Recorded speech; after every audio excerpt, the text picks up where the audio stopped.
The boys and the hard wieners. That's better than getting hard with the boys. That's better. Shout out to the Kingsway Fresh Slice for sponsoring us. Woo. Any sponsors you'd like to give out? Fucking Honey Gifts for supplying all the dildos. What the fuck is Honey Gifts? That's a place. Yeah. He's kinkier than I thought. Got a closet freak here, okay. It's not, I'll let you know if you want. Nothing's hidden here, man. Is that why my closet door is broken? Don't open it at night. Alright, what's up, guys? Back at it again. Podcast number 7, because I didn't release the 6th one yet. Oh, okay. We got Roger, What's up? Joey, Yeah. and Josh, first time. Sup. Lucky number 7. How do you pronounce your last name? It's Kwiatkowski, but no one can say it, so fuck it. Kwiatkowski? Kwiatkowski. Oh, that's nice. Is that Jewish? That's nice. It's a little bit Jewish, yeah. Polish, same thing, so. Same continent, right? Was it Polish? Were Polish people Jewish? I thought they were Catholic. I think they can be. They're Catholic? I don't know. I thought so. That has nothing to do with anything. So for those who don't really know much about your background, you want to just give us like a quick summary of your start? Your origin story, your comic book one? Yeah. What happened there? 'Cause even I don't know. Before we get into anything, I got a bone to pick with all of you, except for the host, okay? Kurt's off of it because he doesn't get this head pressure that I give. And you know, my boy Joey, you know, I saved him. If you don't know me, Joey's born in the early 1980s. And it was in a village amongst the Filipinos. And there was one Samoan child amongst them, and that's our Joey. And graciously, I was in the Philippines, you know, doing stuff that was good. And I basically saw a hungry village looking at my friend Joey here, a 7-year-old baby smoking cigarettes, just making shoes. And one day they had a village meeting without Joey, and they said, we're gonna eat this boy because, you know, he's 165 pounds and 65 pounds more than anyone else here. And we're gonna eat him tomorrow. And I'm going through the village and I'm buying Nikes and things like that. And I go and I run and I see that they're trying to get my friend Joey, and I just locked eyes with him, and it was love at first sight. So I run and I save my boy Joey, and I brought him back to, Checkmat, dropped him off, and I went on my merry way. Did you drop him in like a wicker basket? It was in a wicker basket. It was a big basket. Tristan was pissed. 1982 Tristan. Yeah, young Tristan. He was smoking too. And then last podcast, you guys are talking about strong people and weight training, and I'm like, okay, this is where they're gonna introduce me. And no, my boy starts talking about a diesel truck, and I'm like, diesel truck? I guess I can be a diesel truck, you know what I'm saying? Like, and then they say Tristan Colony, and my heart broke a little bit today when I was driving over listening to it on Spotify, which I just downloaded. Shout out to Spotify. Shout out to Spotify. Also sponsoring us. Don't kick us off. But other than me saving, you know, Filipinos all over the world, basically Samoan Filipinos. Let's get the Samoan Filipino. White Samoan. He's wearing the shirt too. So other than that, I'm from Aldergrove, a small town in between Langley and Abbotsford, and I just always loved fighting. I was a shy little kid at first, you know, like in elementary school. I was kind of like grade 5, grade 6, I remember I was like a goody-good, like bookworm, you know, reading, like all the works. I lost all that shit, obviously. But, you know, book nerd, and I just was really quiet and shy, and I saw a speech therapist for a long time, and couldn't speak that good, and I had braces, and I got picked on lots, and I just remember being really quiet and shy, and then braces came off, and I just wouldn't shut the fuck up, and my mouth kind of got me in trouble sometimes. I like to push people's buttons, and people like to push my buttons. I have not the best of temper, so grade 6 and 7, I started getting fights all the time. Bringing people to my house, fighting in the front yard as my mom sits on the front porch like, oh my God, like, just make sure your boys are crazy, but I'm going to watch. Just make sure you're okay. And I remember fighting like 19-year-olds, helmets and gloves in the front yard when I was like 15, 16. And just always fought, and I played lacrosse and football and rugby, and I punched a lot of people out. And I just never stopped fighting. And then there was like 2 incidences where I got in big shit. And like, my mom is a scary woman. The only person I'm afraid of in the world is my mom, probably. You know, I don't fear no man. But my mom, she's a fiery woman, I'll say that. So I'm on the island playing football, and it's a playoff game, and we're losing bad. We're getting spanked, and we're undefeated leading up to this, and I'm playing, and this guy hits me after the whistle and like knocks me on my ass, like lays me right out, and he gets over top of me and he stands over top of me. He says, "Take that, you midget bitch." And I was like, oh my God, I'm going crazy. And I have a little bit of a little man syndrome, you know? So I'm like shaking. I'm like, whoo, oh my God, this guy's got to die. I got to kill this guy. Yeah. So I call a timeout, and I said, hey guys, I'm going to take a defensive timeout at the 3-minute warning, and I'm going to fight that guy. I'm going to figure out a way to fight him. And my team, all losing, a couple bad apples, you know, on the defensive side. And we're all like, yeah, let's get down, okay? So 3-minute warning comes, and like out of a movie, like, you know when you say something comes out of your mouth and you feel like, I'm not gonna back this up. How do you start a fight in football? Yeah. We all got helmets on, bro. This is retarded, right? But I was confident I'm gonna fuck this guy up. Yeah. And 3-minute warning comes. You hear the whistles. Everyone kind of like looks at me. I was like, okay. And just, I think God or Buddha or somebody wanted this scrap to happen. They run the football on my side. I was defensive halfback. The fullback was the guy who called me a midget, and he was blocking me. I was on him. We kind of locked up, and we kind of like walked towards like the sideline, and I give a shake, and then he gives a shake, and he punches me right in the throat, and it was on. And I grabbed him in his helmet, and he was probably about, to give you a mental image, he was about 6'2", probably 200 pounds, and I'm all of 5'7", 5'8", maybe 5'9" on a tall day, and maybe 165 at this time. So I just grabbed him by the mask, and I start pulling him to the ground by his neck, and I start slamming his head off the ground, dragging him, slam his head off the ground, roll him over, and I start punching him in the throat and the face. And football helmets, for you to know, it's very hard to punch someone's face with one on. Yeah. So I viciously hit my own hand into a helmet a lot of times, and my hand was just a mound. But What happens in football? Do people do that? oh, they're crazy, right? And eventually, like, I guess I blacked out. I was really angry, and I was just still hitting this fella, and This fella. This nice fella. and just so you guys know, everyone knew on my team that I'm gonna do this. So, like the good teammates they are, Joey, like the good teammates they are, they all came to my rescue or to my to help me. So they created a little barricade of violence. So they're all grabbing individuals, fighting, and I'm in the middle, Yeah. beating this guy up, and his eyes are flashing in his head. He's rolling over. I'm still hitting him, and my buddy Mike Rye runs over, notices that I'm attacking this poor fella, and he picks me up by the armpits and rips me out and drags me off and breaks it up. And within like 10-15 minutes, the police are there, ambulances are there for homie.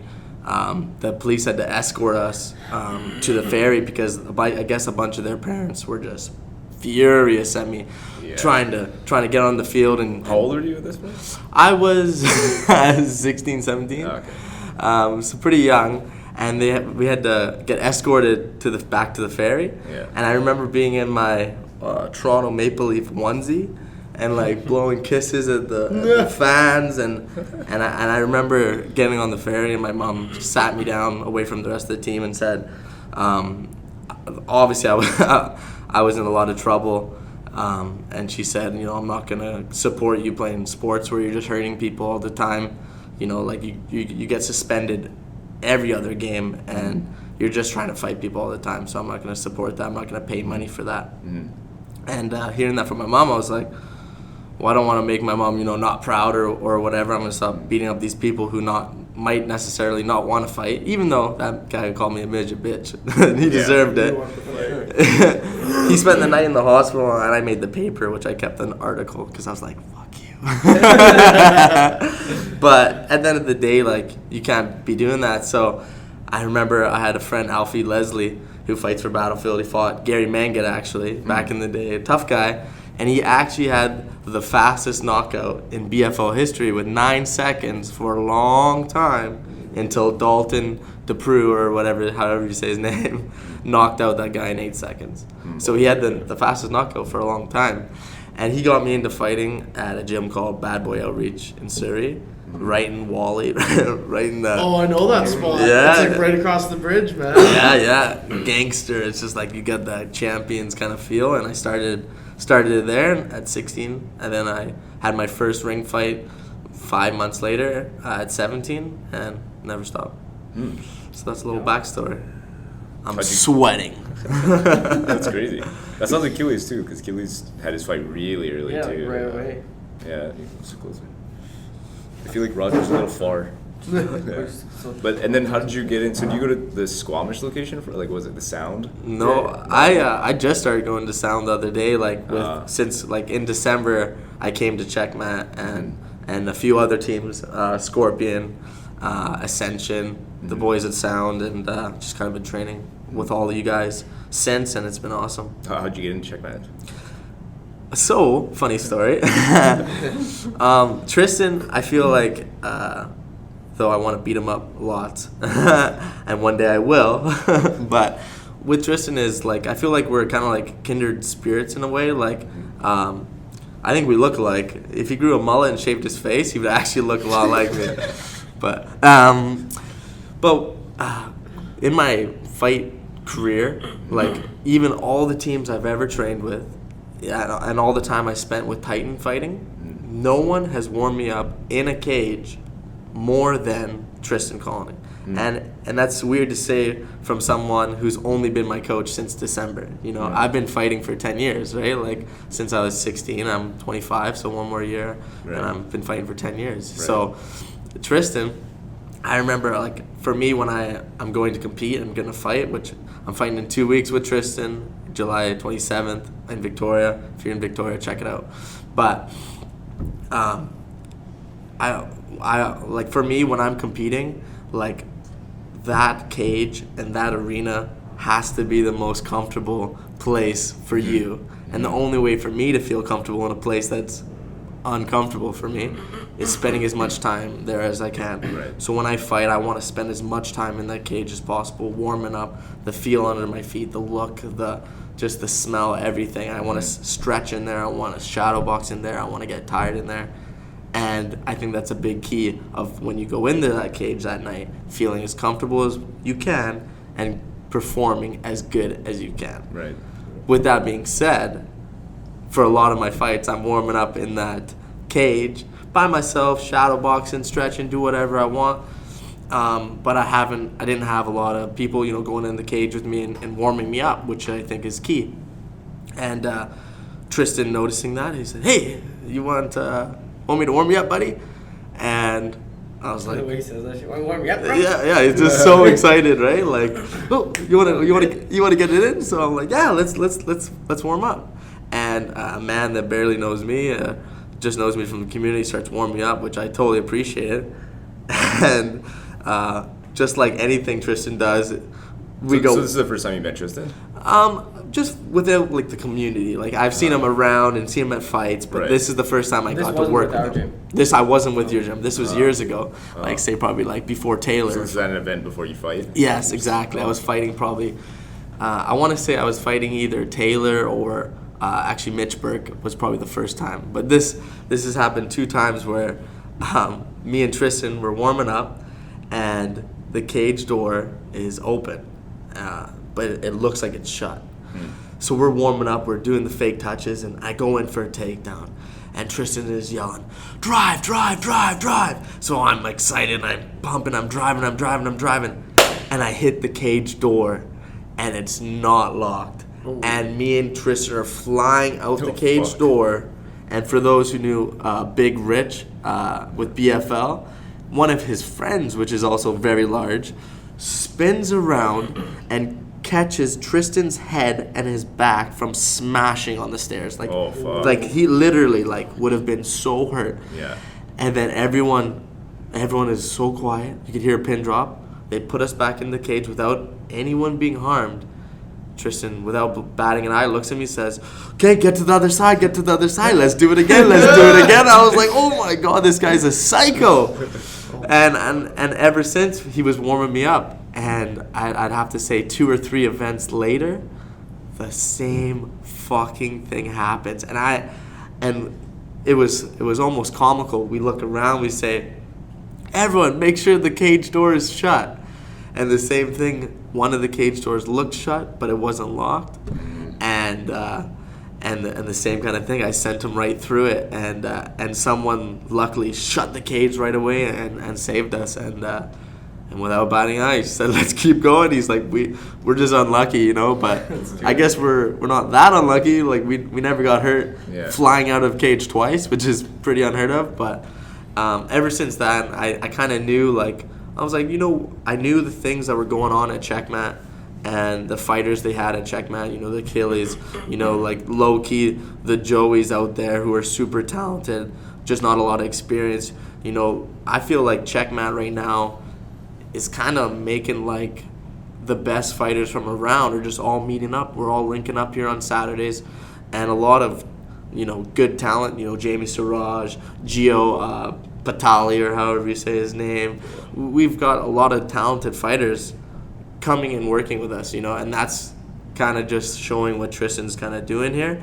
And I always knew I kind of wanted to get my ass here, and I always came here for sparring, come get my ass kicked.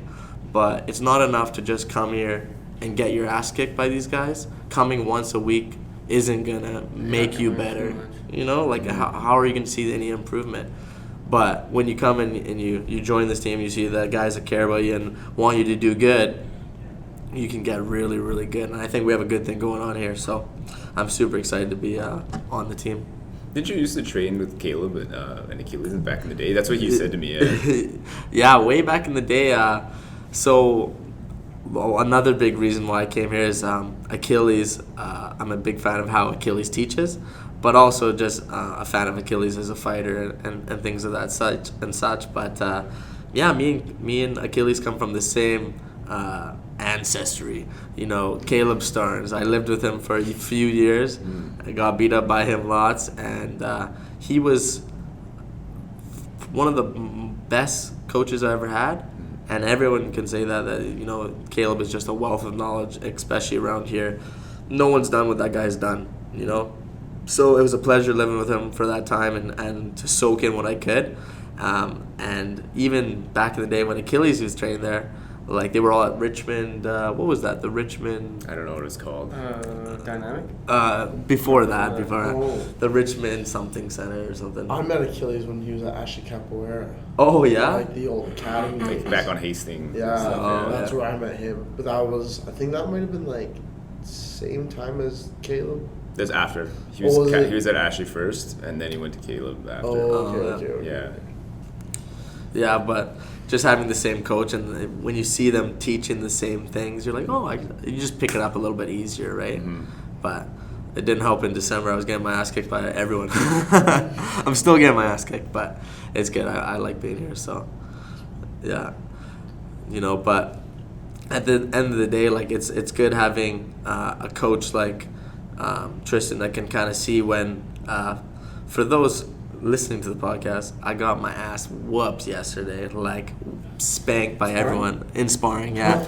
And I feel, for me, like, being 2 weeks out with a fight camp, in a fight camp, and Joey knows this as well, and when you're going through a fight camp, it's just like the balance you need to not overtrain. Like, you want to have your best moments in that cage, and I feel like for me, I'm pretty high strung. I always want to train. I feel guilty when I'm not training, and that's an Achilles heel too. You know, I don't want to hurt myself. Like yesterday, I was not performing at all, and that's because of overtraining, lack of rest, and things like that. So Tristan forcefully said, take the day off, take the night off, come back hard on Monday, and then we'll go from there.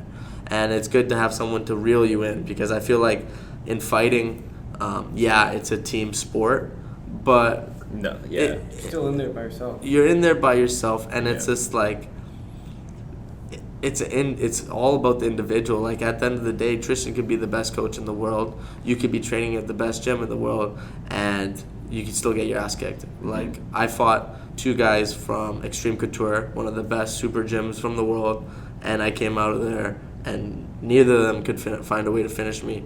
And you know, those are my losses on my record. But at the same time, like I'm just from a small town, you know, like, and I'm hanging with guys from Vegas. So at the end of the day, whatever you have to do to feel good for your performance is what you have to do.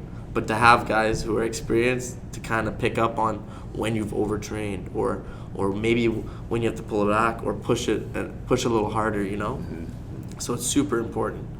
But speaking of push a little harder, I'm trying to push my friend Joey to get in the cage sooner than later, because he's so talented, man. This guy, he's blushing. Oh my God! Look at I'm this. not blushing. I just get darker. There's time though, because like you said, you want to feel good, I think, right? So if Joey's not feeling good to go in the cage, it's like there's no pressure. I want right? to do it, and like honestly, that October one sounds like the most realistic one that's like in sight. The only reason I say that is because I'm a bit of a baby when it comes to like I need to know every single thing.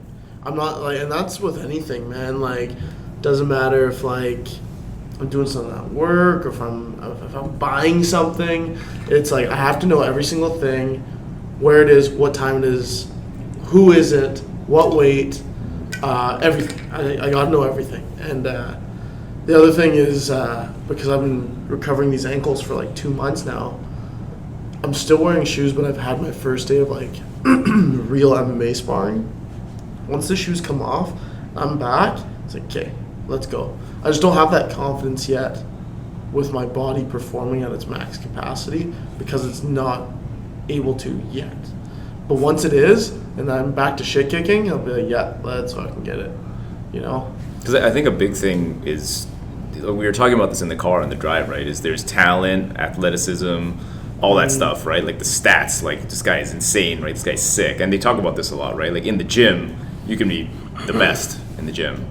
But there's something about when you go on fight day and it's like you're performing and there's this other guy, there's so many other variables, like you said, the cage even, you're not comfortable there. There's a guy there you've never fought before and he's coming at you, he's trying to take your head off. Like you spar hard, right? Fight camp, you spar hard. But this guy, you've never met him before, and he's trying to take your fucking head off because he's coming at you. And that's just something that, like you know, Rogers kind of had that a little bit with the, and I've never had that, right? Like, I've never taken a fight. And that's something that I kind of worry about too, right? Is like, sure, everybody, like, hypes me up, like, yeah, you did really good today or something, right? But that's an element I've never played with, right? Is this guy I've never met before is coming to take my head off in this ring and whatever, right? And I think, you know, Joey is extremely talented like that, but I think, you know, feeling right, like you said, is a big part of it. Was that a big factor though when you were in front of that guy for the first time? Were you like, holy fuck, he's big? Holy shit, like if one of these hit me, I'm probably going down. It's not even that. The way I like to think about it, it's how many hours have me and you put in training together? How many hours, right? For this is our first time ever meeting. Doesn't matter how good you are or how shit you are. You could be the worst person and still connect with one punch. Exactly. And I don't know what that one punch is going to look like. Yeah. Like for you, I know like your blitz, fuck, like I got to back the fuck up. You, it's like you play the in and out game, you got a really solid 2. You have really great kicks. I know that from all 3 of you. This guy is a blank slate. I do not know a thing about him. Yeah. Right? Well, I did know a little thing about him. No, but you like, never went with him. Never went with him, right? It's he's in a Rubik's Cube that I haven't got to attack yet. Yeah. Right? Never played with. Yeah, exactly. He could be completely shit, or he could be fucking amazing. Mm-hmm. That was the biggest factor. in my opinion. Like, you're a veteran. I just think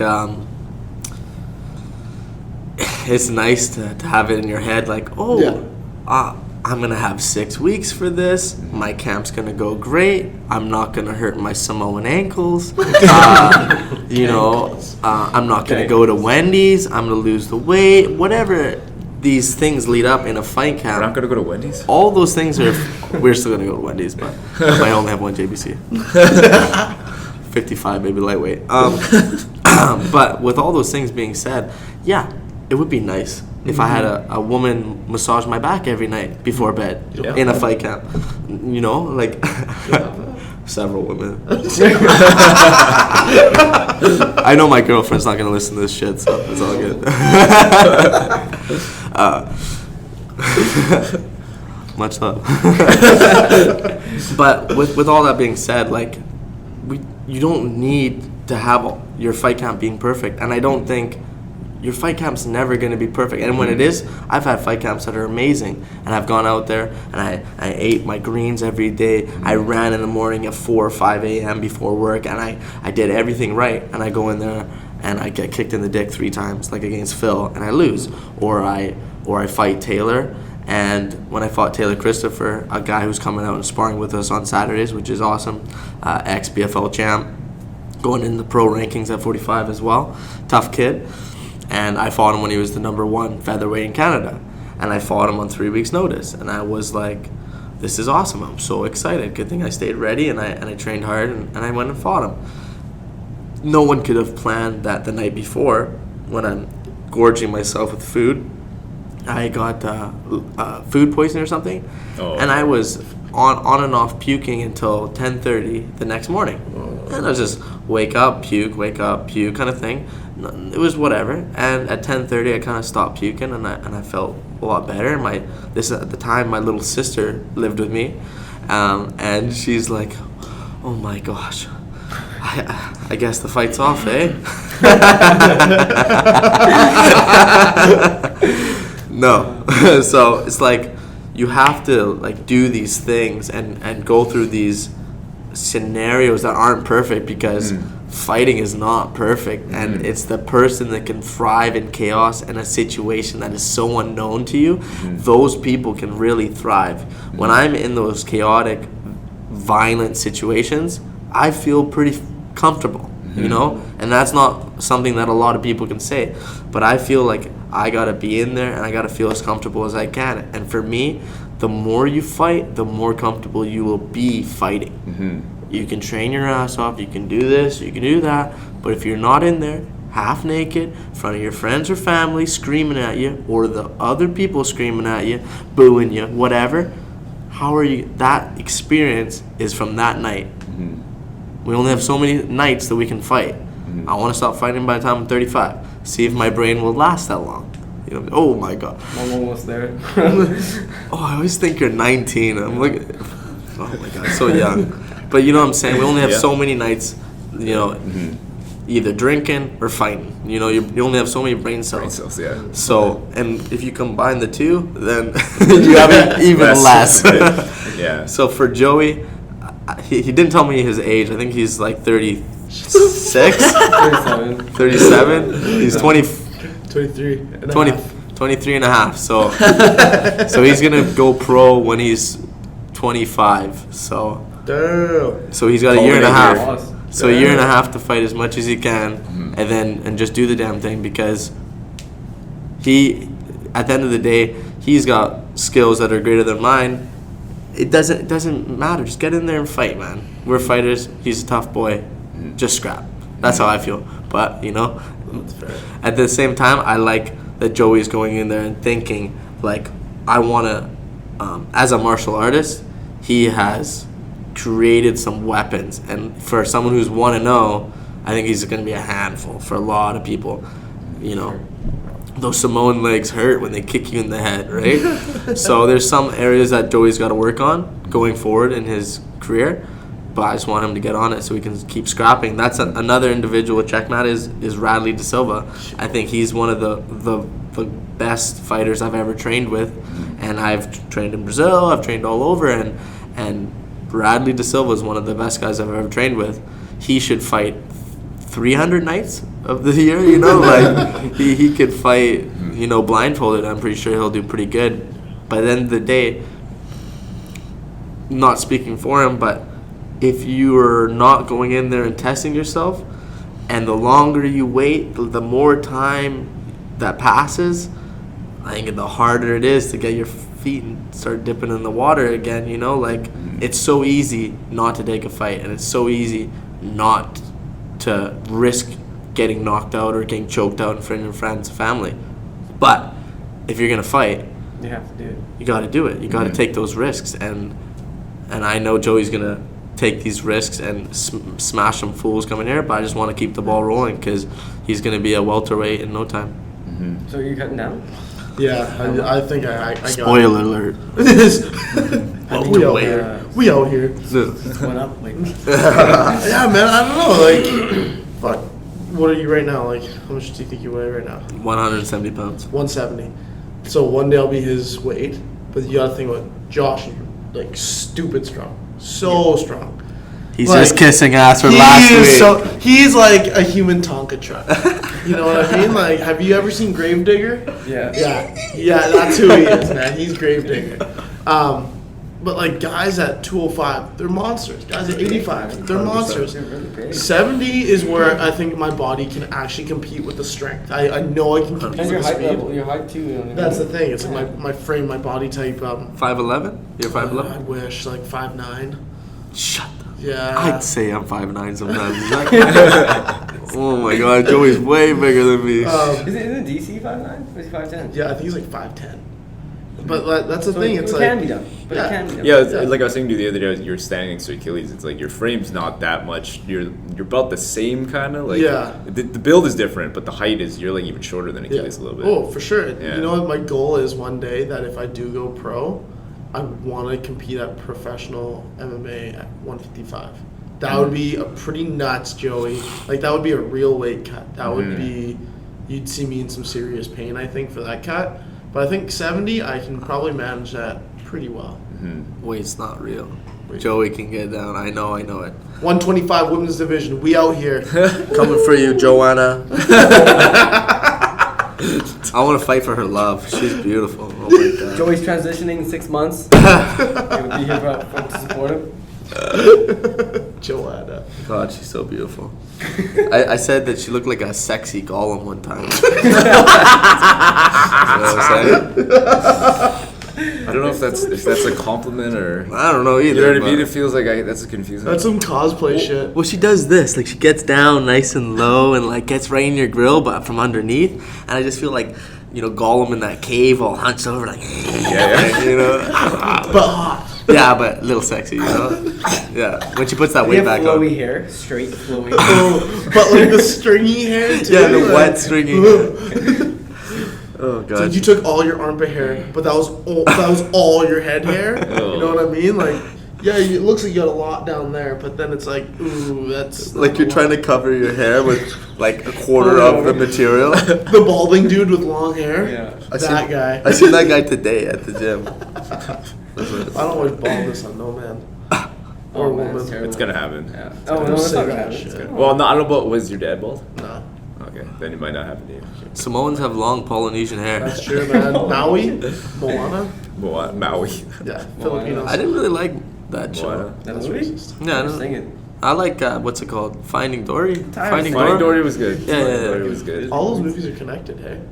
Somewhat, have you seen Frozen? With the Illuminati, or what are we talking No, about? like in the Pixar world. Yeah, have you seen Disney's evil.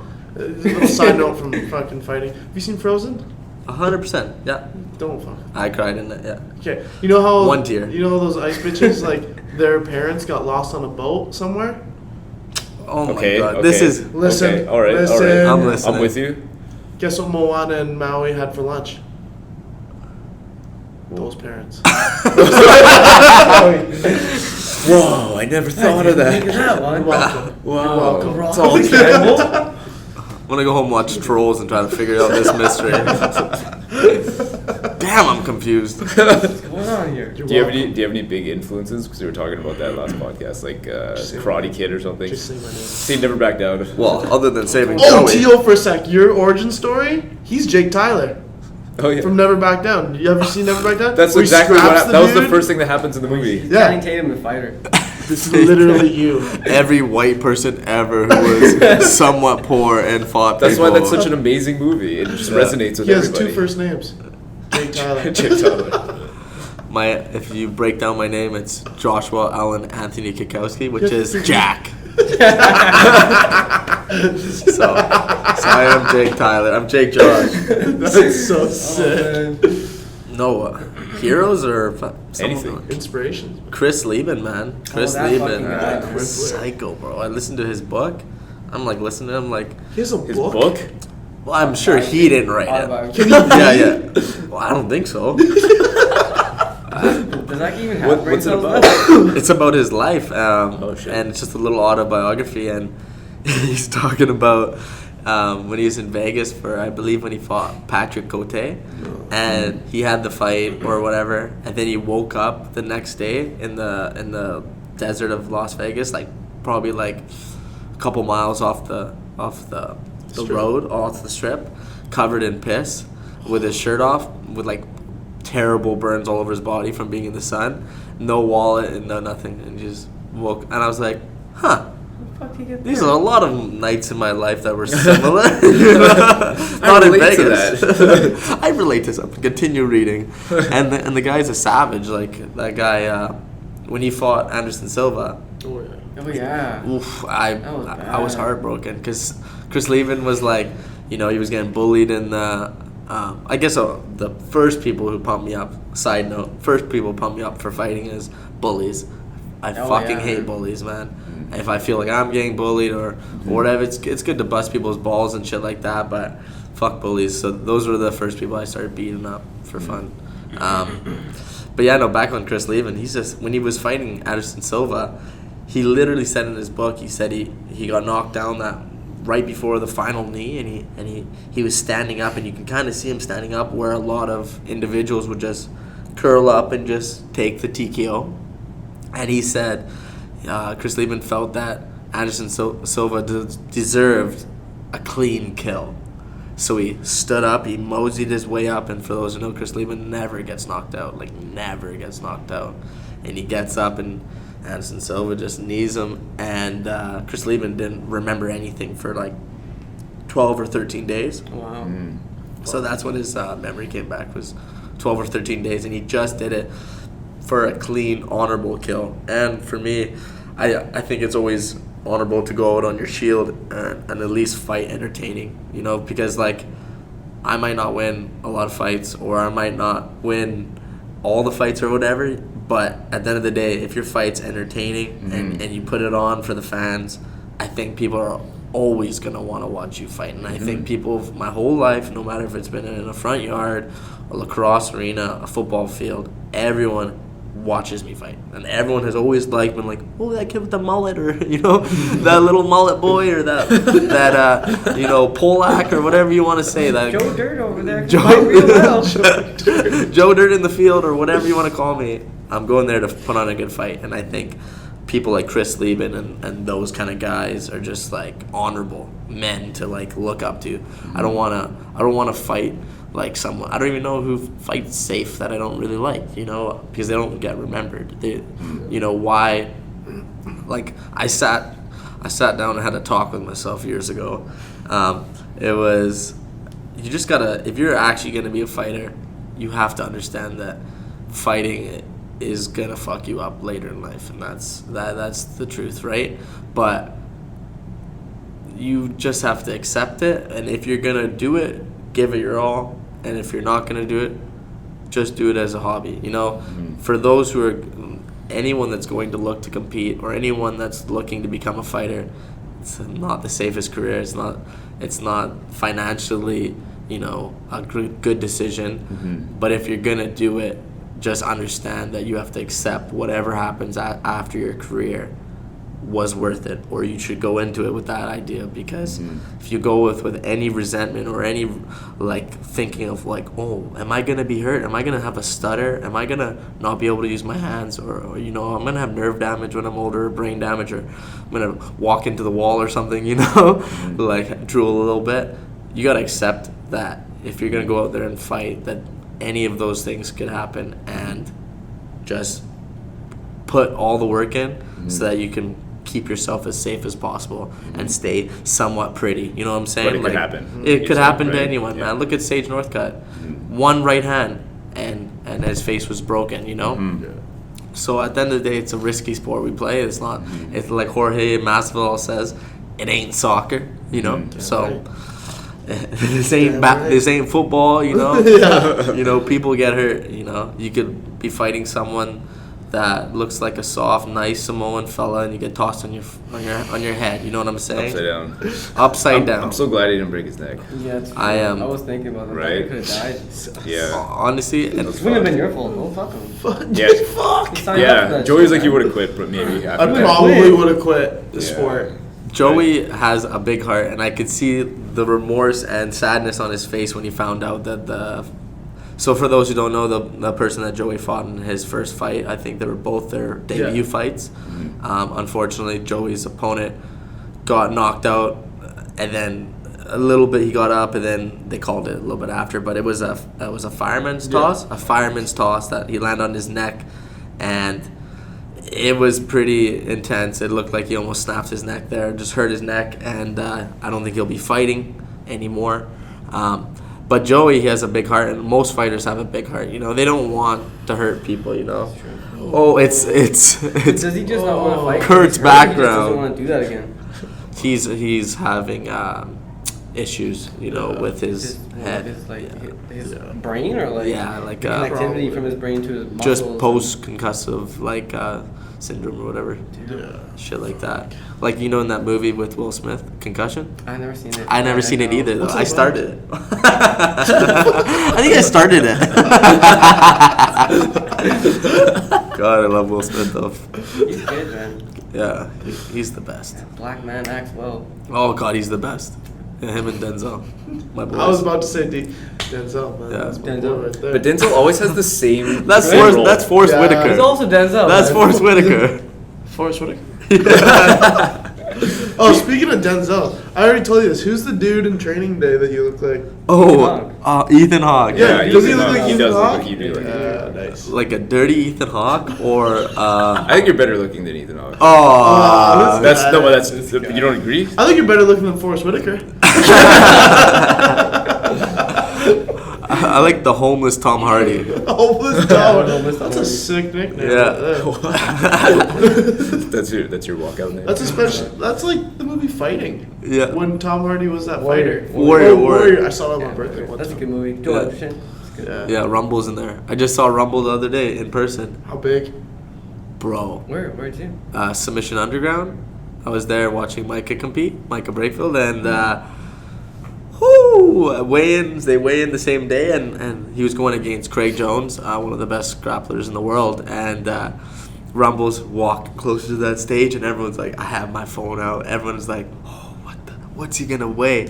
And he goes up, what do you guys guess I'm gonna be? And I'm like, we're all like, people are like 300, 280. And I'm like that was most of the guesses. And he jumps on 278. Holy I was like, crap. Wow. outweighed Craig Jones by 70 pounds. Jesus. And still got tapped out in 42 seconds. With what?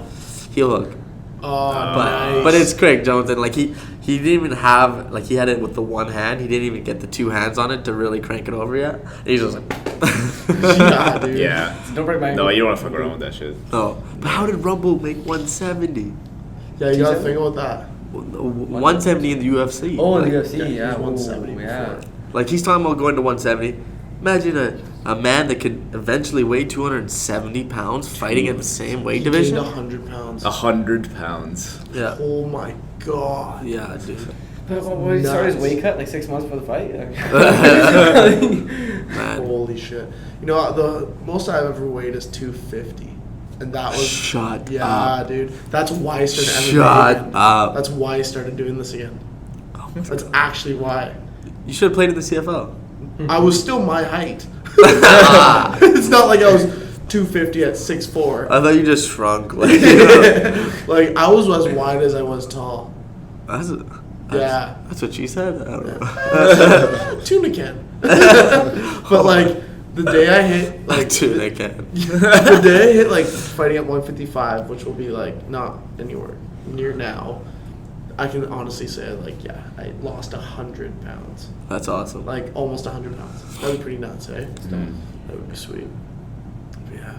But for now, we'll go to Wendy's after. Yeah, we're going to Wendy's. Crush I got a game Wendy's, tonight, bro. so I guess Wendy's. I was actually even thinking about maybe I'll do the sauna with you. And then you can go to Wendy's. And With the then Wendy's in all there. of us are going to Wendy's. And then you get- Come on, man. He's wasting away here. Yeah, man, I'm getting back to my Filipino roots. I'm skinny again. How old is this side of the table? I'm turning 27, so I'm 26 I right now. turn 31 next month. Oh, fuck. It's so confusing. We got one young side of the table, and, well, he's not that old, but Yeah. you look like 19. You look, Thanks, man. all Asian people look Like super the- young. Like, yeah. It's like this guy could be 21. I could. Yeah. I could. I would card you if I could. Oh fuck! I would let a card all you guys. Like, for real. You're skipping high school to do this on a Sunday, so Sunday school. Because he's a good Christian boy. Oh, man. But Joey, so like, what are you thinking? Is this a hobby or is this what are you thinking right now? It's a passion.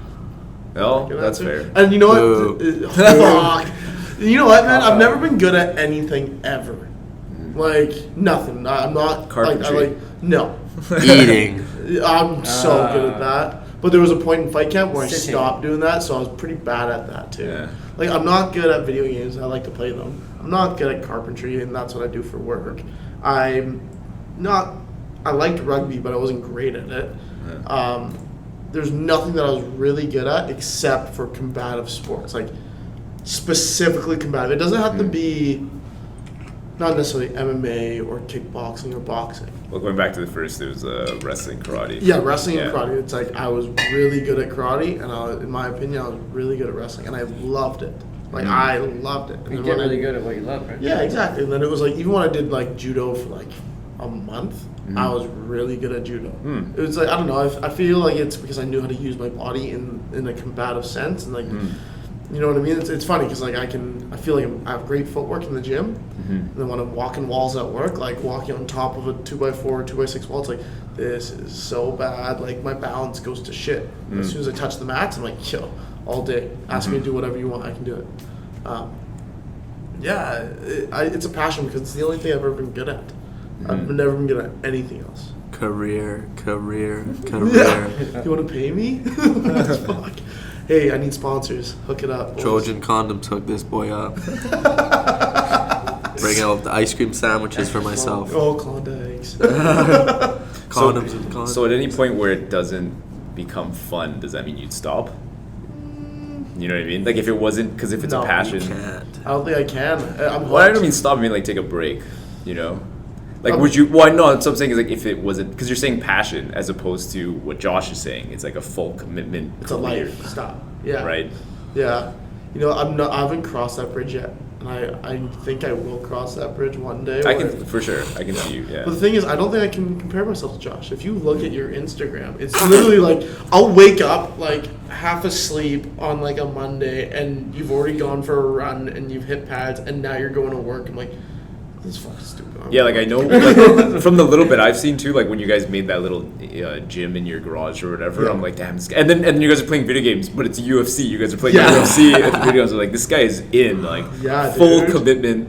Like this is Oh, your yeah. life, like you love it, right? You go to Josh's house, it's like old school. In my opinion, it's old school, but like the glory days of the UFC posters, and then like Bruce Lee on the wall. That shit's, it's pretty dope, man. Like it really is that fighter Hooked. lifestyle. Yeah, straight, yeah. I just, like, the way I look at it is like someone's literally trying to change my face. Yeah. You know, if I'm not doing everything to stay somewhat pretty, you know, I break my nose every fight, so I'm not doing that good. But, I don't know, like, only a small percentage of, like, the fighters are gonna be remembered, be world champion or whatever.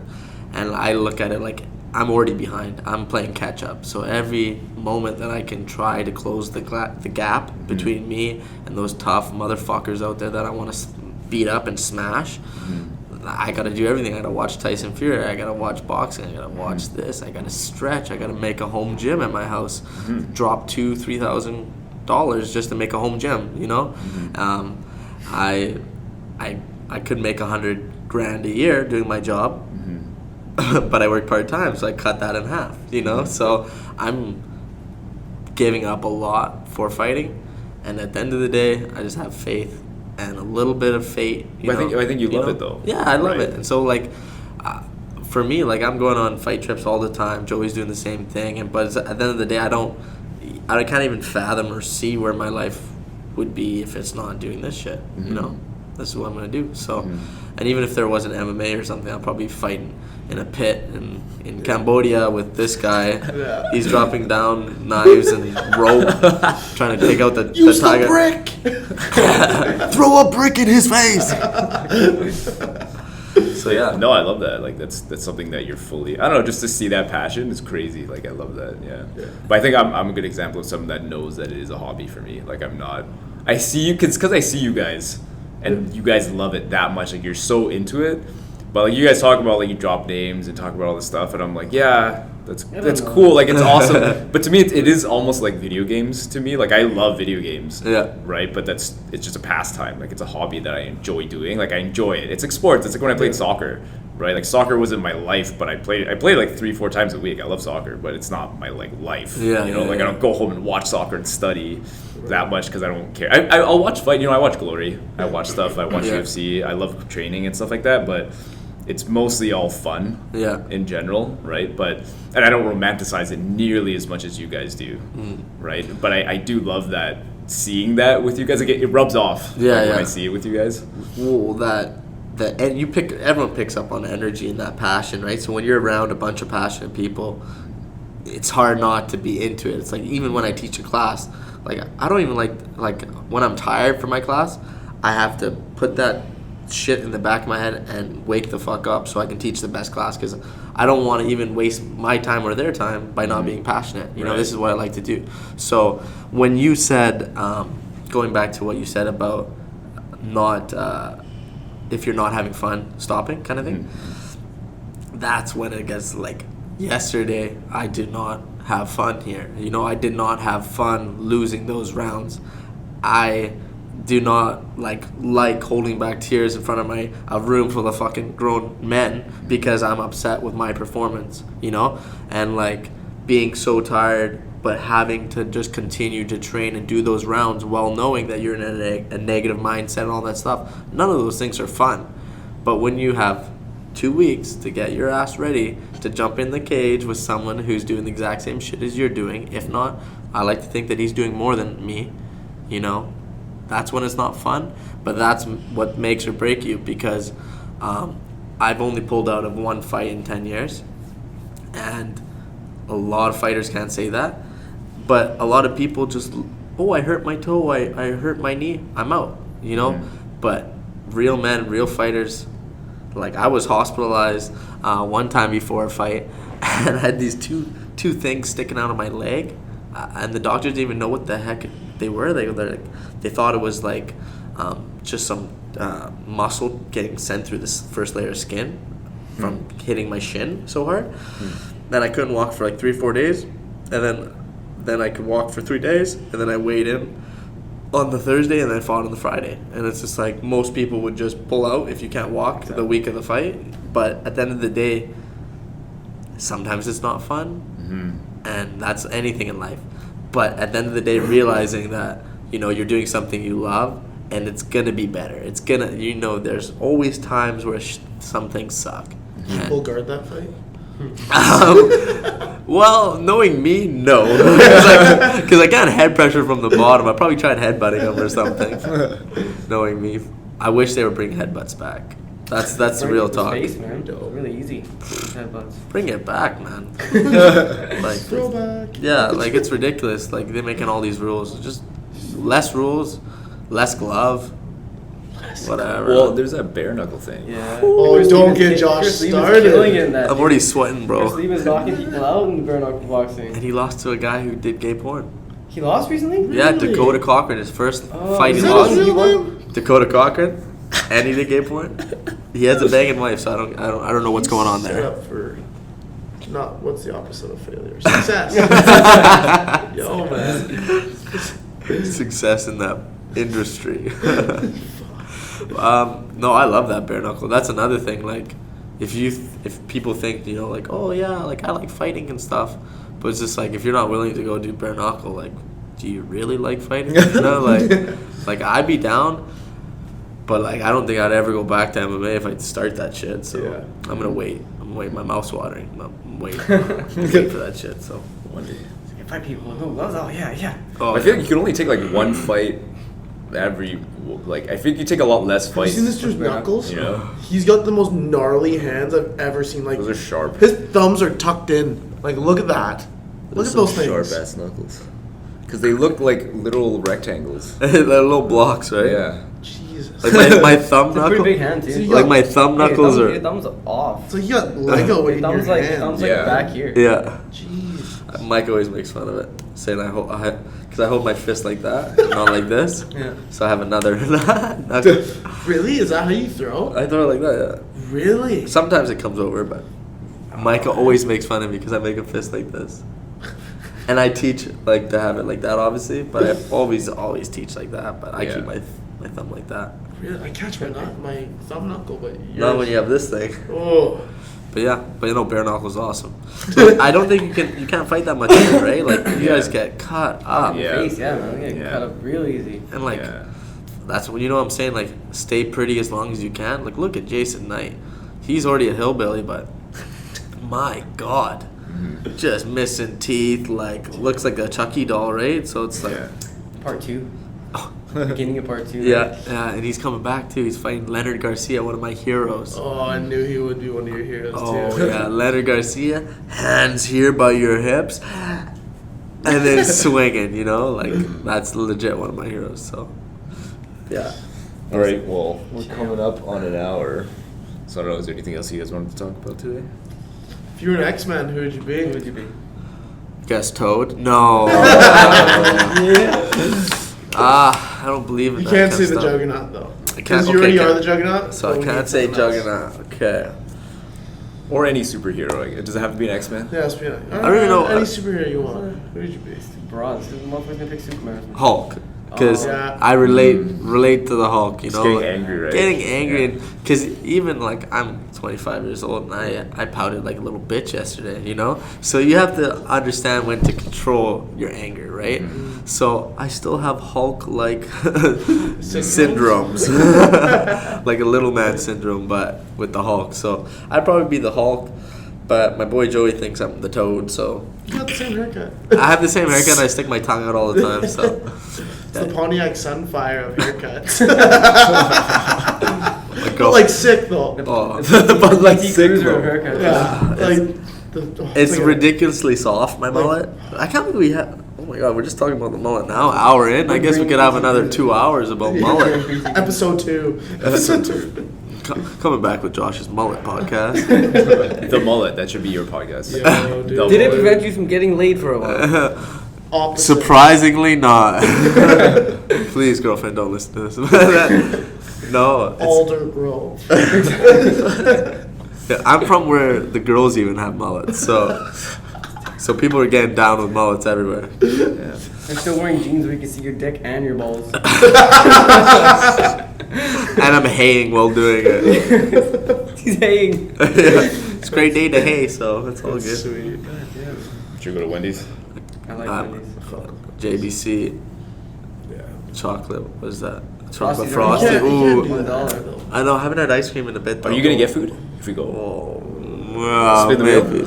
We're gonna spin the wheel. What are you gonna get? What do I get? I don't know. I've only been Because there once. he's only had a baconator. With hair on Ever. it. I've only Like- been there once. JBC's, buddy. Get 2 or 3 JBC's chocolate frosty. That's a fucking meal, man. Yeah. Alright. They have a mini baconator too. If you I want to wanna get try that. big something meals. else. gonna try A baked potato from Wendy's? Yeah. Oh, do you like chili? Do you like chili? Yeah, I heard they give it to you in a cup, and I'm not down with that. No, it's not in a cup. It's in a thing. It's a thing. It's used. The material's the same as a cup, but it's I heard they give it to you in a cup. I want a It's not in a tater tot cup. now. I want Tater tots. baked What? Do potato. they I have don't even know where. tater tots? I want to eat a baked potato, man. Taco time? You can bake. Oh, we go to Taco Time JBC now. baked potato. JBC. Yeah. What are those? Little burgers of heaven. Junior bacon cheese. Yeah. Are they like a single patty cheeseburger? Bro. Junior bacon Not when you have cheese. 3 of them. It's in the name. Is there bacon in it? Is there chicken in it? Potato patties? Alright, I'm down. I fuck with that. I like that too. I like weed. Smoke some. Okay, I'm out of here with that. Let's Alright. go. Thanks for listening, guys.